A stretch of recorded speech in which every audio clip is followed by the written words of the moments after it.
ယခုပြောပြပေးမှာတော့ massey ferguson ထွန်ဆက် MF1650 ဆက်အဲ့ဆက်ကို PTO ရှက်လဲပုံလဲနည်းလေးအကြောင်းကိုပြောပြပေးမှာဖြစ်ပါတယ်ပထမဦးဆုံးဒီဆက်မှာ PTO ရှက်လဲဖို့အတွက် PTO ဂီယာထိုးထားပါမယ် PTO ခဏဂီယာ950ရှိတယ်940ရှိတယ်အဲ950ကိုထိုးထားမှာဖြစ်ပါတယ်ပြီးရင်ဂီယာ1ဖောက်ချပါမယ်ဂီယာ1ဖောက်ချပြီးတော့အဲထွန်ဆက်ရဲ့နောက်မှာPTO ရှက်ရဲ့ဘေးမှာအပေါ်ရင်းနဲ့အောက်နဲ့ပေါ့အောက်မှာဆိုရဲထွေလာချိတ်တံပင်နဲ့ဆက်ဆက်ထားတဲ့ဟာတွေဖြောရမယ်PTO ရှက်ရဲ့အပေါ်ဘက်မှာဆိုရင်စင်နာလက်တန်ချိတ်ဆက်ထားတဲ့ဥစ္စာတွေကိုဖြောရပါမယ်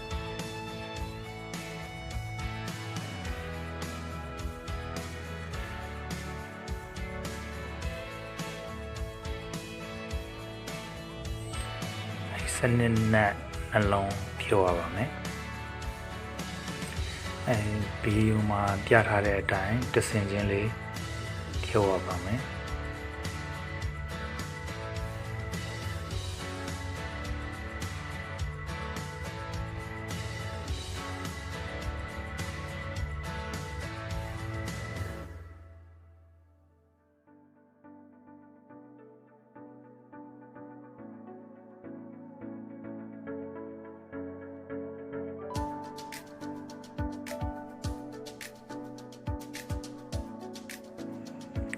အဲ့ဒါပြီးပြီဆိုရင်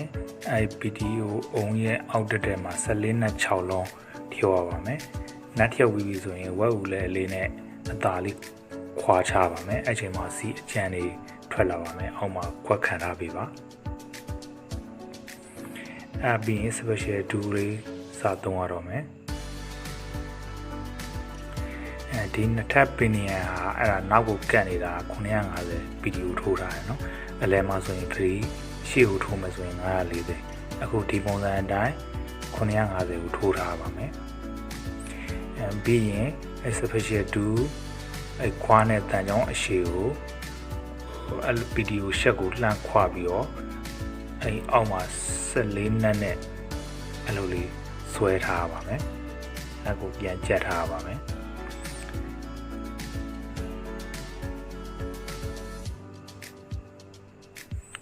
အဲ့ဒါပြီးရင်ဒီ PTO ရှက်ကိုနောက်ကိုဆွဲထုတ်ရပါမယ်ဘောပါကျွတ်လာမှာပါနောက်ကိုဆွဲထုတ်ရပါမယ်အဲ့လက်နဲ့ဆွဲထုတ်လို့မနိုင်ဘူးဆိုရင် join set ကို PTO join set ကိုထည့်ပြီးတော့ဒူလေးနဲ့ဆက်ပြီးတော့ရိုက်ထုတ်ရပါမယ်အဲ့ဘောကျွတ်တဲ့ထိထုတ်ပေးရပါမယ်အဲ့ဘောကျွတ်လာပြီဆိုရင်အဲ့ special tool လေးအဲ့တန်ကြားလေးခွာလေးနဲ့နှစ်ခုကိုအဲ့တိုင်းပုံစံအတိုင်းတက်ဆင်ပေးရပါမယ်တက်ဆင်ပေးပြီးတော့လက်နဲ့ဆွဲထုတ်ရပါမယ်လက်နဲ့မှမနိုင်ဘူးဆိုရင် transit တက်ပြီးတော့နောက်ကိုဆွဲရပါမယ်အဲ့ချက်မှာအတွင်းထဲမှာရှိတဲ့ PTO shell ထိပ်မှာထိုင်ထားတဲ့ဘောကကျွတ်မှာပါအဲ့လိုကျွတ်လာပြီဆိုရင်အခုပုံစံတိုင်းလေးအဲ့ဘောကအထိုင်ဘောကလည်းကျွတ်လာပြီးတော့ shell ကအပြင်ဘက်ကိုထွက်လာမှာပါအဲဆိုရင်ရှက်ကိုထုတ်လို့ရပြီ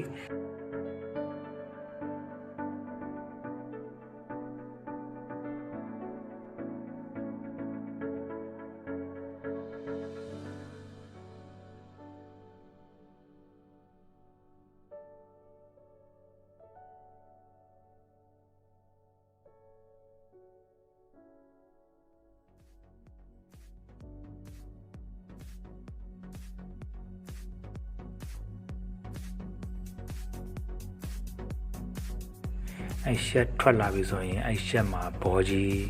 အဲ့နောက်မှာဘောကြီးတစ်လုံးရှိတယ်အဲ့ဘောကိုချို့ရပါမယ်ချို့ပြီးတော့ရှက်အစ်စ်မှာသွားတက်ပေးရပါမယ်ဒီ special tool ကဘာလို့သုံးရလဲဆိုရင်ဒီကောင်အဲ့ကောင်ရှက်ထုတ်တဲ့အခါမှာရှက်ရဲ့ထိပ်မှာဘောပါလာတယ်အဲ့ဘောကိုချို့ဖို့အတွက်ရှက်ကိုလက်နဲ့စောင့်ဆွဲပြီးတော့ချို့လို့ရအောင်ရယ်လက်နဲ့မှမနိုင်ဘူးဆိုရင် join set ထည့်ပြီးချို့လို့ရအောင်ရယ်ကြောင့်မို့ရှက်ကိုလည်းတန်းနေအောင် ဖြစ်ဖို့အတွက်ဒီ special tool လေးကိုသုံးရင်းဖြစ်တယ် special tool မပါဘဲနဲ့ရလာဆိုတော့ရအောင်လုပ်မယ်ဆိုရင်တော့ရတယ်ပါရင်တော့ပိုးကောင်းတယ်ပေါ့ထိခိုက်မှုတွေတော့နည်းတာပေါ့ special tool ပါရင်တော့ပြီးရင် PTO ရှက်ရဲ့ထိတ်မှာဘောအသေးထိုင်တာရှိတယ်အဲ့ဘောအသေးကိုအတွင်းထဲမှာဘောတိုင်းမှာတေချာလေးပြန်ပြီးတော့တက်ရပါမယ်ဒီဘောတက်တဲ့ခါမှာအရေးအကြီးဆုံးဖြစ်ပါတယ်ဒီဘောကစောင်းလို့မရပါဘူးတက်တက်လေးအတွင်းထဲမှာသူ့ဘောတိုင်းကိုအတွင်းထဲမှာကြားဖို့အတွက်ကျွန်တော်တို့တေချာလေးထည့်ပေးမှရမှာပါဒီဘောတာစောင်းခဲ့ပြီဆိုရင်ရှက်လဲစောင်းသွားမယ်တက်ရတာအဆင်မပြေတော့ဘူးတကယ်လို့ဘောကစောင်းရကြီးဝန်းသွားပြီဆိုရင်ကျွန်တော်ပြန်ထုတ်ဖို့ခက်သွားပြီပြန်ထုတ်ဖို့ခက်ပြီဆိုရင်အဘောကအဲ့တော့လဲအုံတွေဖွင့်ရတာတို့ဘာတို့အလိုမျိုးတွေအပိုင်းတွေအလုရှုပ်သွားမှာအဲ့ကြောင့်ဒီအဲ့ဘောထဲတဲ့အခါမှာကျွန်တော်တို့တော်တော်လေး queue ဆိုင်ပြီးတော့ထည့်ပေးရပါမယ်အဲ့ဘောကဘောတိုင်းမှာကွက်တီလေးကျသွားပြီဆိုမှကျွန်တော်တို့ကနောက်ကနေပြီးတော့ရှက်ကိုထည့်ရပါမယ်